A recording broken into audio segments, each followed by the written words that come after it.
প্রতিটা সেকেন্ডে পর্দার ইহতিমাম। সুবহানাল্লাহ বলে না? নামাজ কিন্তু কাজা হলে ছুটে গেলে কাজা আছে, রোজা কিন্তু ছুটে গেলে কাজা আছে, পর্দা কিন্তু ছুটে গেলে আর কাজা নাই। কি বলছি বলেন? পর্দা ছুটে গেলে কি নাই? এখন একটু ভিন নারীর চোখের সামনে পড়লো, তারা একটু দেখে নিলেন পর্দা ছাড়া, এর কাজা কি? ওরে পরে বলবেন বোন ভুল হয়ে গেছে, পর্দা ছাড়া তোমার দেখে ফেলছি, এবার একটু বোরকা ভিনতে আয়ো, আমি আগে তো একটু কাজা করে দিই। এখানে কি কোনো সিস্টেম আছে? তাহলে কি নাই? পর্দার কি নাই বলেন? পর্দার কি নাই? পর্দার কাজা নাই। পর্দার কি নাই? পর্দা মেয়েদের রক্ষা কবচ। পর্দা মেয়েদের রক্ষা কবচ। কি পর্দা? কি? আর মেয়েদের ঘর, মেয়েদের কর্মক্ষেত্র, জেলখানা নয়, কর্মক্ষেত্র। মেয়েদের ঘর, মেয়েদের কি বলেন? কর্মক্ষেত্র। চেয়ারম্যান সাহেবের কর্মক্ষেত্র কি? ইউনিয়ন পরিষদ। এমপির কর্মক্ষেত্র কি? পার্লামেন্ট। কর্মক্ষেত্র, এটা কর্মক্ষেত্র। এটা কি? এখানে এমন মানুষ আছেন না যিনি 12 ঘন্টা ডিউটি করেন? আছেন না? নাই বলেন? তো 12 ঘন্টা ডিউটি করে যে ওই জায়গা থেকে লড়তেও পারে না, এমন এক চাকরি, লড়তেও পারি না, চড়তেও পারি না, তো এই লোকটা কি এটা কর্মক্ষেত্র না জেলখানা? বলেন কর্মক্ষেত্র না জেলখানা? তাহলে বলেন মেয়েদের ঘর কি? কর্মক্ষেত্র। বলেন কর্ম কি? মেয়েদের ঘর কি? মেয়েদের ঘর কর্মক্ষেত্র। ওয়াকারনা ফি বুয়ুতিকুন্না, তোমরা তোমাদের ঘরে থাকো। করোনার সময় কি বলছিলেন? স্টে এট দ্য হোম কইছিলেন নি? কথা আসলে করোনা এই কারনা থেকে লইছে, আল্লাহ এটার নাম করোনা দিয়েছে কিনলে কারনা। ঘরে থাকুন, বলেন ঘরে থাকুন। তো ঘরে থাকুন এটা কি বিজ্ঞান কইছে না আল্লাহ কইছে? ওয়াকারনা ফি বুয়ুতিকুন্না, ঘরে থাকুন। বলেন বলেন বলেন, ওয়াকারনা ফি বুয়ুতিকুন্না, ঘরে থাকুন। তো বলে হুজুর এটা বুঝি কথা, মাঝে মাঝে বুঝি বাইরে হওয়া লাগবে না, বাবার বাড়িতে যেতে হবে না, স্বামীর বাড়িতে যেতে হবে না, হাসপাতালে যেতে হবে না, অফিসে যেতে হবে না, মাঝে মাঝে বুঝি দলিল সই করতে যাবে না, তো কি করবে? আল্লাহ বলেন ওয়াকারনা ফি বুয়ুতিকুন্না, তোমরা তোমাদের ঘরে থাকো। ওয়ালা তাবাররাজনা তাবাররুজাল জাহিলিয়াতিল উলা, ওই জাহিলি সমাজের মেয়েদের মতো উলঙ্গ হয়ে বের হয়েও না। কি তাহলে মেয়েরা কি ঘরে থাকবে না রাস্তায়? হ্যাঁ, ঘরে কেন থাকবে? ঘরে কেন থাকবে? কর্মক্ষেত্র। ঘরে কি? আচ্ছা, আমাদের সরকার বাহাদুর দেখছেন কি সুন্দর বুঝে, মেয়েরা যখন প্রেগনেন্ট হয় 6 মাস হয়ে গেলে চাকরি থেকে মাতৃত্বে ছুটি দিয়ে দেয়, বাকি 4 মাস ঘরে থাকো, আর এরপরে আরো 2 মাস ঘরে থাকবা, মোট 6 মাস তোমার ছুটি। আচ্ছা, এখন ছুটি দিল কিনলে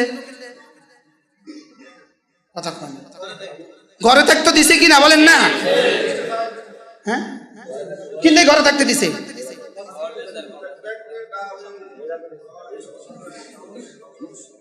বুঝেন নাই কি লেগা? মেয়েদের কর্ম গর্ভবতী হওয়া আর কর্মক্ষেত্র ঘর। সুবহানাল্লাহ বলে না? আজীব। ইসলাম কেন নারীদেরকে মসজিদে আসতে দেয় নাই? আচ্ছা, ইসলাম যদি নারীদেরকে মসজিদে আসতে দিত, ওই বেচারি 9 মাসের গর্ভ লইয়া মসজিদে কেমন আইতো? ইসলাম যে ফুলফিল, বুঝেন নাই? সুবহানাল্লাহ বলেন না? আচ্ছা, ইসলাম যদি মেয়েদেরকে মসজিদে আসা বাধ্য করতো, তো আমাদের মতো আমরা বেচারারা কবে কবে ছুটি আছে মসজিদে না আসা? আল্লাহর 12 মাস নামাজ পড়া লাগে, 30টা দিন নামাজ পড়া লাগে, আর মা বোন রে 20 থেকে 27 দিন। সুবহানাল্লাহ। বাকিটা রেস্টে থাকো। আবার মসজিদে আসো না, তোমরা ঘরে পড়ো, ঘরে পড়লে বেশি সওয়াব হবে। কেন? আচ্ছা, মেয়ে যদি 3 মাসের বাচ্চাটা কোলে, তার ঘরে আর কেউ নাই, এই বাচ্চাটা রাইখা যদি সে মসজিদে আসতো, আমনে কনসাই অবস্থাটা কি দাঁড়াইতো? তাহলে ইসলাম তো ফুলফিল, ইসলাম তো কমপ্লিট কোড অফ লাইফ। সুবহানাল্লাহ বলেন। জীবনের কোন সমস্যার সমাধান নাই, এটা হবে না। এটা কি? কোন মাসআলাতে জীবনে কখনো আপত্তি আসবে, কোন মাসআলাতে জীবনে কখনো ইশকাল আসবে, এরকম কোন মাসআলা ইসলাম দেয় নাই। সুবহানাল্লাহ বলবেন না? আল্লাহ, হ্যাঁ রে, কথাগুলো না শুনতে আপনাদের কাছে এগুলো আজীব লাগে, আচানক লাগে, আচানক বলি কি? তাহলে মেয়েরা মসজিদে আসবে না, ঘরে নামাজ পড়বে কেন? আবার মাসে কদিন পড়ে? 20 থেকে। আচ্ছা, ডিউটি কম কেন? এই রোজা কদিন থাকে মেয়েরা? 20 থেকে 27 দিন, 20 থেকে 27 দিন। কারণ হায়াত যদি 7 দিন হয় তো 23 দিন পরে, 6 দিন হয় 24 দিন পরে। তাইলে সে নামাজ পড়লো 20 থেকে 27 দিন, রোজা রাখলো 20 থেকে 27 দিন।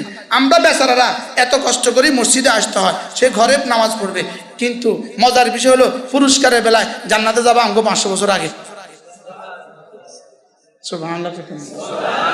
নামাজ পড়লো কদিন? আমরা পড়ছি কতদিন? একদিন মাফ আসেনি, জীবনে কোনোদিন মাফ দিছেনি? বাপ রে বাপ, ডিউটি কি পরিমাণ করা, আর তাকে ডিউটি শিথিল হালকা। আবার পুরস্কার বেশি কি লেগা? আশ্চর্য। আল্লাহ যেন কয়, যেমন উদাহরণ, এনার 3টা ছেলে আছে। একটা ছেলে একটু দুর্বল, কথাবার্তা একটু লাগিয়ে যায়, হাঁটতে একটু পারে না, 2টা সবল, ওই 2টা এমএ পাস করছে। তিনি বুঝাইয়া কয়, ফুট তোরা তো আল্লাহ সব দিছে, হাত দিছে, পা দিছে, সব দিছে, তোরা তো সবল আস, তোরা এক কাম কর, অনুমতি দে আব্বারে, আব্বা তারে 400 জায়গা বাড়তি দিয়ে দেই। কই আব্বা দেন দেন দেন দেন দেন দেন, আব্বা দিয়ে দেন, আপনি ওকে 400 জায়গা বাড়তি দিয়ে দেন। দেয় কি দেয় না বলেন? আচ্ছা, ওকে দুর্বলটাকে 400 জায়গা বাড়তি দিল কি লিগা? এবার বলেন মেয়েদেরকে জান্নাতে আগে দিবে কেন? দুর্বল যে। সুবহানাল্লাহ বলবেন। আচ্ছা, ডিউটি কম দিল কেন? এক টানা 40 দিন নামাজ নাই, এক টানা 40 দিন নামাজ নাই। আচ্ছা, বাচ্চা হওয়ার পরের দিন যদি নামাজ ফরজ করতো তো অবস্থাটা কি দাঁড়াইতো? সিজার লয়ে উঠতো কেমনি? ইসলাম কি পরিমাণ পূর্ণাঙ্গ বলেন? সুবহানাল্লাহ বলেন। উফ, আল্লাহু আকবার। কি হয় ইসলাম, কি পরিমাণ ফুলফিল, কি পরিমাণ পরিপূর্ণ, কি পরিমাণ পূর্ণাঙ্গ। কথা আমার দূর চলে যাবে। তাহলে পর্দার বিষয়টা কতক্ষণ লেগে ফরজের নেই কি? তাহলে মাঝে মাঝে যদি কেউ না থাকে, ফ্লেক্সি লোডের দোকানে আসতে হবে। আসতে কি ঘরের পোশাকটা ফিনতে চলে আইব না অন্য কোনো পোশাক ফিনতে আইব? আচ্ছা, যেমন ধরেন আপনাদের এখানে আমি এখন মেহমান, আমি এখন জুব্বা গাই। আচ্ছা, আমি যদি লুঙ্গি আর গেঞ্জিটা কাট দিই, কেন তো সাদাবাদ যাই, আচ্ছা কি করবো? এটা কি, মাথা খারাপ। আর বলেন না যে এত বড় হুজুর ঘরের কুত্তা কাট দিয়ে বাইরে চলে আসে, আরে বলবো কি বলবে না বলেন না? আচ্ছা, তো এখানে যদি একটু পার্থক্য হয়, ওখানে কেন পার্থক্য হইলো না? আপনি ফ্লেক্সি লোড করতে দোকানে আসেন, আপনি বন কিনতে দোকানে আসেন, আপনি আসতে আপনি চাদরটা ফিনতি, রুমালটা ফিনতি, আপনি বড় ওন্নাটা পরে, আপনার বোরকাটা পরে আসলেন না কেন? একজনে কেছে পাগল,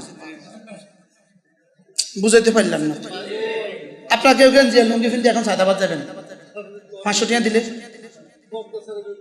এখন একটা সেন্ট্রাল গঞ্জি গাদ দি আর লুঙ্গিটা পিন্দি আপনার মানিকনগর যাবেন? হ্যাঁ যাবেন কি লিগা?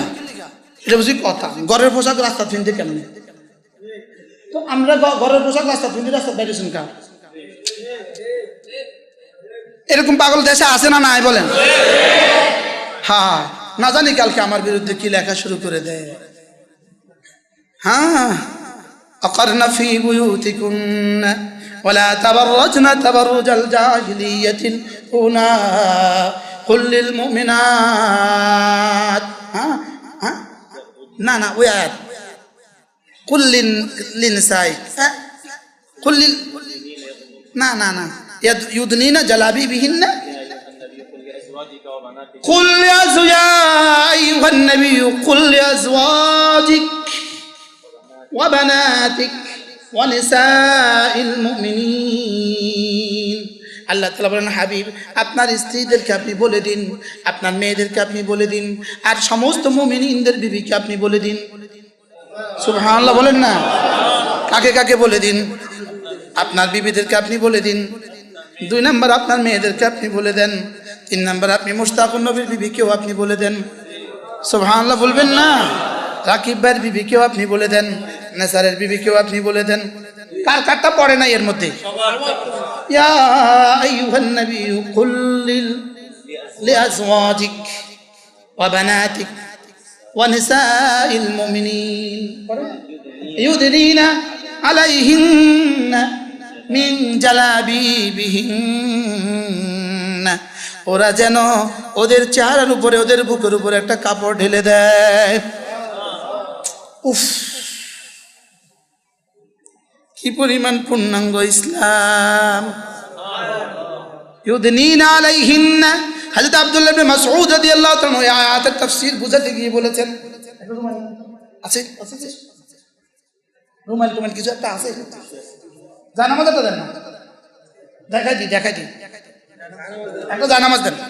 হযরত আব্দুল্লাহ ইবনে মাসউদ রাদিয়াল্লাহু তাআলা এই আয়াতের তাফসীর করতে গিয়ে বলেন, এই আয়াতের তরজমা রাসূল আল্লাহ তাআলা বলেন, হাবিব আপনি আপনার বিবিদেরকে, আপনি আপনার মেয়েদেরকে, আপনি মুমিনিনদের মেয়েদেরকে বলে দেন ওরা যেন রাস্তায় বের হওয়ার সময় এভাবে বের হয়। সুবহানাল্লাহ বলেন। হ্যাঁ, যদি কোরআনের আকৃতি আমি আপনাদেরকে বুঝাতে পারতাম। হ্যাঁ, কোরআন কি বলে, আমি কি করছি। ইয়া নিসান নবী, হে নবীর মেয়েরা, আল্লাহ তাআলা নিজে বলেন, হে নবীর বিবিরা, হে নবীর বিবিরা, খবরদার খবরদার খবরদার। আল্লাহ নবীর বিবিদেরকে বলছে, হ্যাঁ খবরদার। আল্লাহ কি ভাই, কেমনে বললে কোরআনের আকৃতি আপনাকে বুঝাতে পারবো। ইয়া উখতি, হে বোন, মান আমারাকে বিল হিজাব, পর্দার কথা কে তোমাকে বলেছে। আল্লাযী খালাকাকে, যিনি তোমাকে বানিয়েছেন,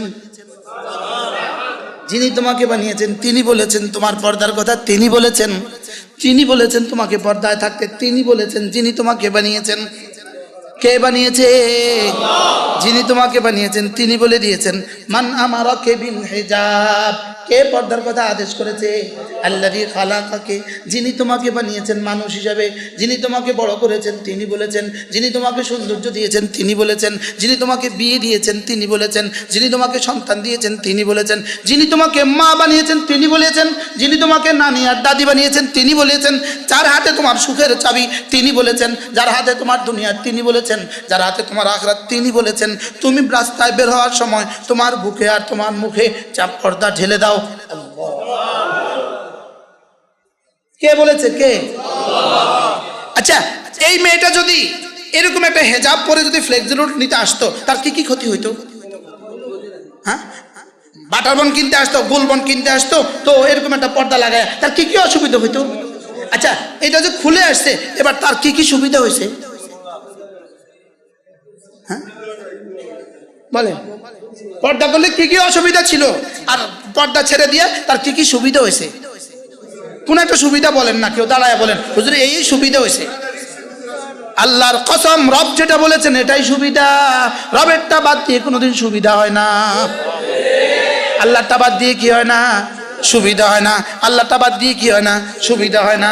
সুবিধা আল্লাহ তাআলা যেটা দিয়েছেন, যে সিদ্ধান্ত রব দিয়েছেন, এটাই মানবতা, এটাই সভ্যতা, এটাই হিউম্যানিটি, এটাই রক্ষা কবচ, এটাই আমার জীবন, এটাই আমার মরণ, এটাই আমার সুখ, এটাই আমার শান্তি, এটাই আমার জীবন, এটাই আমার মরণ।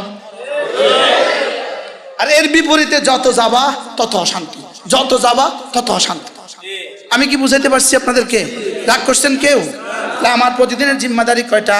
ইমানের সাথে থাকা, নামাজের সাথে থাকা, 3 নাম্বার জিকিরের সাথে থাকা, 4 নাম্বার গুনাহ থেকে বেঁচে থাকা, পর্দার সাথে থাকা। বলেন কি? পর্দা। আল্লাহ আমাদেরকে বুঝ দান করেন। এই জমানায় বুঝি মানুষ পর্দার ওয়াজ করে কি?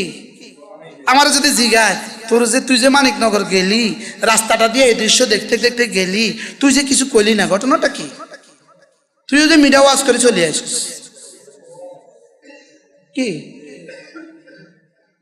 আল্লাহ আমাদের সবাইকে বুঝ দান করেন। কারো মনে কষ্ট দিয়ে ফেলছি, আল্লাহ আমাদের সকলকে কবুল করেন। আল্লাহ আমাদেরকে দিন বুঝা মানা সহজ করে দেন। আমাদেরকে মুফলিহুনের তালিকায় আল্লাহ তাআলা আমাদের দুনিয়া সফল করে দেন, আখিরাত সফল করে দেন। আল্লাহ আমাদের দুনিয়ার ক্ষতি থেকে হেফাজত করেন, আখিরাতের ক্ষতি থেকে হেফাজত করেন। আমার মন চায় আমি আরো বলি, আপনাদের সময় অনেক নিয়ে ফেলছি, আমি অনেক নিয়ে ফেলছি। আল্লাহ আমাদের সকলকে তৌফিক দান করেন। ফারুক আয়াম টিভি, হক্কানি ওলামাদের আগামীর পথ চলা।